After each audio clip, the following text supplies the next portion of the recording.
김건희 특검이 삼부토건 주가 조작 사건 수사에 속도를 내고 있습니다. 특검은 어제 주식회사 삼부토건 관련 사건 삼부토건 직원에 대하여 참고인 조사를 하였습니다. 오늘은 오전에 유라시아 경제인협회 임원을 소환하여 조사하고 있습니다. 삼부토건 정창래 전 대표는 9일에 이일준 현 회장은 10일에 부른다고 합니다. 회사 관계자들 조사가 정리되면 다음 타깃은 원희룡 전 국토부 장관이 될 걸로 보입니다. 원희룡 전 장관은 폴란드에서 열린 우크라이나 재건 포럼에 참석했는데 여기에 삼부토건이 동행하면서 주가 급상승에 단초가 됐기 때문입니다. 양평 고속도로 노선 변경 의혹의 핵심에도 원희룡 전 장관이 있습니다. 때문에 원 전 장관은 이미 출국이 금지된 상태입니다. 정치권에선 원희룡은 시작에 불과하다는 말이 나옵니다. 특검이 더 진행되면 여러 사건과 얽혀있는 여권 정치인들이 수면 위로 드러날 거란 예측이 나오고 있습니다. 내란 특검이 구속영장을 청구했고 모레 법원이 오후 12시 15분에 구속영장 실질 심사를 하기로 했습니다. 2시 15분입니다. 2시 15분에 영장 실질 심사를 하기로 했습니다. 그전에 김성훈 전 경호처 차장이 윤 전 대통령이 체포영장 저지를 지시했다라면서 진술을 뒤집은 것으로 파악이 됐습니다. 어떤 상황일까요? 일단 최측근으로 불렸고 그동안에 윤 전 대통령 측에는 유리한 진술을 했던 것으로 알려져 있는 인물 아닙니까? 그렇습니다. 결국에는 무슨 피를 나는 형제도 아니고요. 오래된 몇십 년 된 동지적 관계도 아닌 경호처 차장과 대통령의 그런 공식적인 관계에서 모셨던 분이었잖아요. 그런데 이제 진술을 바꾸는 것은 이유는 자명하다고 생각합니다. 본인 살려고 하는 겁니다. 적어도 정상 참작은 받을 수 있는 그런 진술을 해야겠다라고 마음을 먹은 것으로 보여지고요. 그동안에 이제 피의자 윤석열의 변호인이 입회해서 거의 입틀막할 기세로 지켜보고 있었다는 거잖아요. 그때는 말 못하다가 변호인이 나가고 나면 진실을 얘기하고 지금 그렇게 진술을 받아냈다는 거 아니겠습니까? 그래서 피의자 윤석열의 구속영장에도 지금 윤석열 전 대통령의 지시로 그렇게 체포영장을 저지했다라고 진술을 했다는 것을 받아낸 것이기 때문에 그동안에 호위무사처럼 그렇게 가까이서 딱 붙어서 국민들의 비판은 아랑곳하지 않은 모습 보였었고 또 그간에 알려진 바로는 그 김건희 여사 관련해서 정말 입안에 혀처럼 굴었다. 그런 이야기들이 떠돌던 그런 인물임에도 불구하고 이제는 본인이 살 길을 찾기 위해서 진실을 말할 수밖에 없는 그런 처지에 놓이게 됐다라고 생각합니다. 보도에 따르면 윤석열 피의자 측 변호인이 나가자마자 진술을 바꿨다라고 이렇게 알려졌어요. 이거를 보면은 떠오르는 게 있습니다. 경영학 이 책에 보면은 죄수의 딜레마라는 게 있는데요. 아주 유명한 게임 이론 중에 하나죠. 이른바 어떤 사건에 대해서 공범들 중에 어느 누구도 진실에 접근할 의지를 안 보이거나 아무도 얘기를 안 하면은 그게 묻힐 경향이 있다. 아무도 얘기를 안 하면은 그것은 실체적인 접근이 안 되니까요. 그런데 내가 얘기를 안 해도 상대방이 얘기할 가능성이 매우 높은 상황이 급변을 하면은 이 자기의 형량을 경감하기 위해서라도 먼저 얘기를 할 가능성이 누구보다 높아진다. 이게 이제 죄수의 딜레마의 핵심 내용인데요. 이 김성훈 차장 경우를 보고 이런 것들이 오버랩이 되는 게 바로 이것입니다. 또 변호사들이 입회할 때는 이 얘기를 안 하다가 변호사들이 2명이죠. 변호인 2명이 나가자 이런 얘기를 했다. 그런데 굉장히 구체적입니다. 진술이. 단말기 그렇게 놔둬도 되느냐. 또 하나 있죠. 쉽게 볼 수 없어야 그게 비화폰이다라는 게 윤 전 대통령이 이 김 차장한테 했던 얘기라고 진술을 했다는 것이죠. 이것은 꾸며낼 수가 없는 그런 구체성이 있는 걸로 제가 봐도 보여집니다. 그리고 3차례 전화를 해서 이런 그 얘기를 했노라라는 그런 그 진술을 했기 때문에 이것은 비화폰 통화 기록 이런 것들을 누구보다도 김 전 차장이 잘 알고 있기 때문에 바로 제수의 딜레마에 근거를 해서 변호인단이 퇴정할 때 얘기를 한 걸로 저는 그렇게 추정을 하고 그럴 확률이 지금 현재로서는 점점 높아지고 있다 이렇게 일단 판단을 하고 있습니다. 예, 비아폰 통화 기록 같은 어떤 물증이 상당히 나왔을 가능성도 있어 보여요. 그렇죠. 우리 김동원 대변인 말씀처럼 이게 죄수의 딜레마에 빗대 보니까요. 조폭 영화나 마피아 영화 그런 느낌이 듭니다. 물증도 있고 증언도 있을 듯한데 보수의 변호사가 있으니까 내가 말을 못한다. 보수의 변호사가 있으면 이제 없어지면 다 이야기하게 되는 거죠. 결국은 이 조직이 망하는 겁니다. 근데 돌이켜 생각해 보면요. 체포 당시에 우리 김성훈 씨는 왜 그랬을까요? 지금 후회하고 있지 않을까요? 그런 생각이 듭니다. 윤석열 정부 들어서 2년 반 동안 권력을 같이 누렸을 겁니다. 그러나 이 사람은 이른바 어공이 아니라 늘공입니다. 늘공. 원래 공무원이었던 사람인데 정권이라는 것이 권력이라는 것이 있다가도 없는 것인데 왜 본인은 그렇게 부안해동했을까? 저는 아마 그런 후회도 하고 있을 것이다. 예. 이런 생각이 들거든요. 물론 그 과정에서 핵심적인 것은 말씀하신 것처럼 증거와 증언인데 증거와 증언이 윤석열의 압박에 의해서 김성훈은 그렇게 움직일 수밖에 없었는가? 아니면 자발적 충성심으로 의해서 움직였는가? 여기에 따라서 김성훈의 죄가 결정지어질 것이다. 저는 이렇게 보는데요.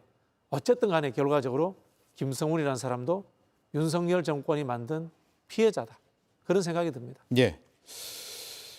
구속영장 청구서를 보면 내란 특검에서는 피의자 윤 전 대통령이죠. 피의자가 김성훈 회유 또는 압박을 통해 진술 번복을 시도할 가능성이 매우 높다라고 적시를 했어요. 지금 뭐 영장 청구하는 그 대목에 김성훈 차장이 입장을 바뀌었다. 그리고 그거 관련돼서 언론이 나온다고 했으면 진술이 번복된 이유에 대해서 이걸 들여다봐야 되는데요. 앞서 언급이 됐겠지만 우선적으로 이제까지는 그런 얘기가 있었습니다. 대통령이 직접적으로 체포 지시를 방해했다. 그 지시를 방해하도록 지시했다. 그 내용은 아니고요. 그 지시는 과연 누가 했느냐 했을 때 박종준 전 경호 처장이 했다. 이 얘기를 계속 일관되게 했습니다. 그렇지만 그날의 상황과 그 전날과 그 이후의 상황 전반적인 그날의 진실이 뭔가를 봤을 때 그 얘기를 들었다는 사람이 한 명뿐만이 아니고 여러 가지 관련자들이 들었을 때 경호차 간부들의 진술 그리고 비아폰 통화 내역에 대해서는 뭐 구체적으로 녹음은 안 되지만 누가 언제 누구한테 전화를 했느냐를 보면 나올 수 있는 부분이 있고요. 또 하나는 시그널이라고 해서 보안 메시지 기록을 따졌을 때 김성훈 차장 입장에서는 본인이 줄곧 이제까지는 박종준 전 처장이 지시했다 이렇게 얘기했는데 아무래도 여러 상황이 좀 변하고 본인의 진술을 일관되게 말할 수 있는 상황이 아니라서 혹은 이 부분은 아무도 모릅니다. 사실 왜 김성훈 차장이 본인의 입장을 번복했는지 저는 그 진실에 대해서 분명히 이런 부분에 대해서 영장 청구했을 때 특검의 입장이 반영된 만큼 윤석열 전 대통령 측이 영장실질 심사를 통해서 이 부분을 탄핵을 하느냐 아니면 이걸 탄핵하지 못하느냐가 가장 중심된 어떤 대목이 아닐까 싶습니다. 예. 중앙일보 보도를 보면 1월 10일에 경호처 간부들과의 오찬 내용이 진술을 통해서 나온 것이고요. 그 진술을 바탕으로 언론에 알려졌습니다. 경찰은 전문성도 없고 총은 경호관들이 훨씬 잘 쏜다. 경호관이라는 것은 경호처의 경호원들을 얘기하는 것이겠죠. 특히 체포 영장 집행을 저지하기 위해서 현장에 있었던 그런 경호관들을 의미하는 것으로 읽히고요. 그리고 경찰은 전문성도 없고, 총기를 갖고 있는 것을 보여주기만 해도 두려워할 것이다. 총을 갖고 있다는 걸 보여줘라. 라는 얘기까지 했다는 거예요. 어떻게 봐야 될까요? 저 1월 10일이라는 시점을 한번 봅시다. 2024년 12월 30일에 1차 체포영장 집행이 무산이 됐습니다. 당시 거의 한남동의 관저가 요새화됐는데 1월 15일에 2차 집행에서 체포가 됐었거든요. 그 사이의 일입니다. 상당히 추웠던 그날의 기억이 나고 아마 전 국민이 어떤 방식으로든 큰 혼란에 빠져 있던 그 시기인데 간부들을 모아놓고 총 얘기를 꺼냈단 말이에요. 어처구니가 없는 그런 모습이죠. 이런 일이 있었다고 하니까 경찰이 총을 더 못 쏜다라는 것은 무슨 어떤 객관적인 근거가 있는 것도 아닌데 경호관들 모아놓고 저런 얘기 했다는 것도 참 기가 막힌 이야기고요. 12월 30날 1차로 영장이 불발이 됐기 때문에 국민들이 밤새 눈을 막고 기다리며 소위 키세스 시민들이 그 용산의 주변을 가득 메우고 밤을 새우고 그런 그 시간들이었잖아요. 분노와 절망이 가득 찼던 그런 시간들이었는데 그때 당시 대통령실 앞에는 40여 명의 국민의힘 의원들이 대통령 지킨다고 서서 외치고 있을 때 그런 시간들 아니었습니까? 그런데 1월 11일 날 경호처 간부들 모아놓고 저런 얘기를 했다는 것도 참 믿기지가 않고요. 그런데 실제로는 차벽도 세우고 막 철조망 막 만들어 놓고 그렇게 하는 모습 저희가 다 목도를 했기 때문에 분명히 이런 이야기가 있었을 거라고 믿어 의심치 않습니다. 게다가 총기를 휴대하고 그리고 순찰을 해라라고 지시했다는 것도 나온 얘기 아닙니까? 예. 그러니까 저희들이 다 멀리서 찍은 그 용산 대통령실 쪽의 모습에서 관저 쪽의 모습에서 그 무장하고 왔다 갔다 하는 그런 모습도 볼 수 있었잖아요. 경호관들의 모습을. 그러니까 실제로 이게 이런 지시가 있었구나.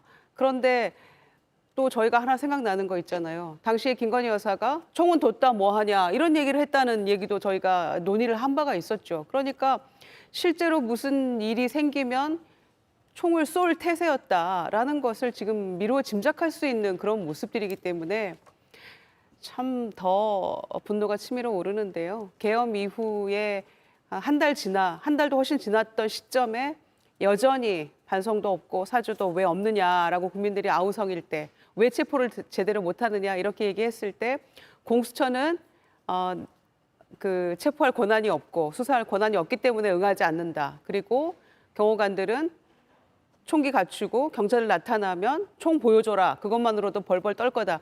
이런 얘기는 하고 있었다라는 것에 더 분노하게 됩니다. 예. 빨리 구속되어야 될 것 같습니다. 네, 총을 갖고 있다는 걸 보여줘라. 또 총은 경호관들이 훨씬 잘 쏜다. 즉 총기 소지와 또 소지하고 있는 것을 노출하는 것을 모두 지시했다라는 취지로 읽힙니다.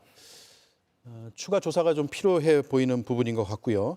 구속영장 청구서가 유출됐다라고 특검이 설명을 했네요. 그렇습니다. 오늘 각종 언론 기사를 살펴보면은 본지가 확보한 구속영장 청구서에 따르면이라는 기사가 아주 잔뜩 이렇게 있습니다. 이른바 이제 특검이 얘기하는 이 조서 영장 청구서가 유출이 됐다 하면서 그 정황을 설명을 했는데요. 법원에서 윤 전 대통령의 변호인단의 등사, 이른바 예. 이제 복사 같은 거죠. 예. 복사 과정에서 이게 생생하게 전부 유출이 된 걸로 지금 보인다라고 돼 있습니다.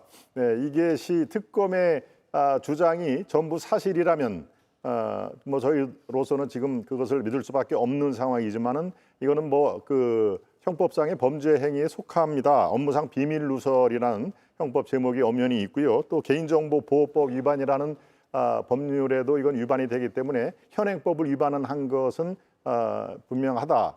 특검의 말이 100% 사실이라는 걸 전제를 하면요. 그런데 사실은 피의사실 공표죄는 지금까지 오래전부터 있었습니다. 저도 언론밥을 먹었습니다마는 이미 수사 중인 그 사실을 기사화된 경우가 많거든요. 네. 그런 이제 수사관들을 통해서 이렇게 나온 건데요. 그때와 지금의 차이는 바로 지금 제가 얘기한 피의사실 공표죄, 언론에 먼저 구속되기 전에 공표 사실을 흘리는 것은 이 피의자를 압박하는, 그러니까 수사기관을 유리하게 할 목적인데요. 바로 오늘 벌어진 유출 사태, 유출 의혹은 그 정반대입니다. 변호인단에 의해서 유출이 됐다는 거 아닙니까? 그러니까 특검의 지금 주장에 따르면요. 그렇습니다. 예, 변호인단이 특검의 공격으로부터 방어하기 위해서 또는 특검의 부동산을 지적하기 위해서 이게 유출한 걸로 보이기 때문에 일반적인 피의사실 공표죄하고는 지금 양상은 정반대가 됐다 하는 얘기입니다. 어찌됐건 간에 업무상 비밀 누설이라는 형법에 저촉이 되는 만큼 이것은 더 확인이 필요한 상황입니다만은 이 자체가 상당한 또 파문을 일으킬 도화선이 된다 하는 얘기입니다. 이 변호인단이 지금 어떤 그 도덕성이라든가 윤리성에서 이렇게 위법을 저지르면서까지 윤 대통령을 지금 보호하기 위해서, 윤 전 대통령이죠, 보호하기 위해서 유출을 했다 하는 게 만약에 팩트로서 인정이 되면은 상당히 치명상을 입을 가능성은 매우 높다, 이렇게 저는 판단을 하고 있습니다. 예. 이거 보면요, 특검이 윤석열 측보다 한 수 위다, 이런 느낌이 듭니다. 말씀하신 것처럼 보통 이런 경우에 정보를 흘리는 게 검찰 쪽에서 흘리지 않습니까? 수사기관 쪽에서 나오는 경우가 수사기관에서 많이 많죠. 흘러나오지 않습니까? 아마 제가 보기에는 윤석열 쪽에서는 그런 예측을 하고 거기에 대한 방어 논리들을 언론에 만들어서 배포하기 위해서 본인들도 흘렸을 가능성이 있다, 그렇게 이제 추정이 되거든요. 예. 근데 이게 검찰 쪽에서는 전혀 그런 적이 없었다, 이렇게 되면 이게 범죄 행위의 가능성이 있지 않습니까? 그럼 어떻게 되느냐? 특검은 재판정에 가서 이른바 특히 이제 구속 적부심 심사하는 곳에 가가지고 이러한 상황들이 있었기 때문에 더욱더 구속해야 된다라는 논리적 이야기를 하기가 더 쉬워지죠. 그런 부분에서 저는 역시 특검이 한 수위다, 이런 생각이 듭니다. 예.